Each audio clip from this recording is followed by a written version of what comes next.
Much of my work has focused on the need for the Church to respond more adequately to women and families grieving the loss of a child in the womb. This widespread kind of loss represents a crushing grief for millions of families, and yet it is an issue on which the Church is pastorally and liturgically silent.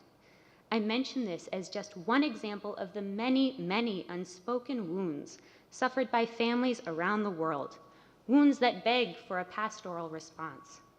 What can the Church say to couples suffering the pain of infertility, to families divided by divorce and estrangement, to families wounded by domestic violence, substance abuse, or poverty, families who have opened their hearts and homes to adoption, families struggling to raise children with severe physical or cognitive disabilities, adults caring for aging parents, children who are bullied for being different or gay or transgender, children who live in the uncertainty of foster care, elderly people who suffer from loneliness and social isolation.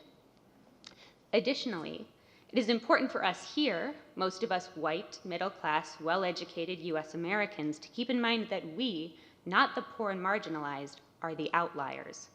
Most Catholic families around the world live in contexts marked in some way by material poverty, threats of gang violence, political and religious repression, and systemic racism.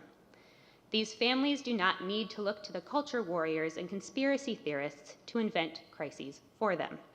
Mexican and Central American families crossing scorching deserts and walled borders on foot. Syrian families trading their life savings for a life jacket and a spot on a plastic boat. South African families decimated by the AIDS crisis. Families on the south side of Chicago living in fear of their kindergartners being killed by stray bullets on the playground. The purpose of the Synod, as Pope Francis noted in his closing homily, was not to provide a list of definitive answers to every possible pastoral question. Rather, the Synod was an ecclesial exercise in courageous speech, in recognizing that the signs of the times are not ideas, but people. We can ask ourselves where the Holy Spirit is calling each of us to speak with parousia, with boldness, courage, and conviction.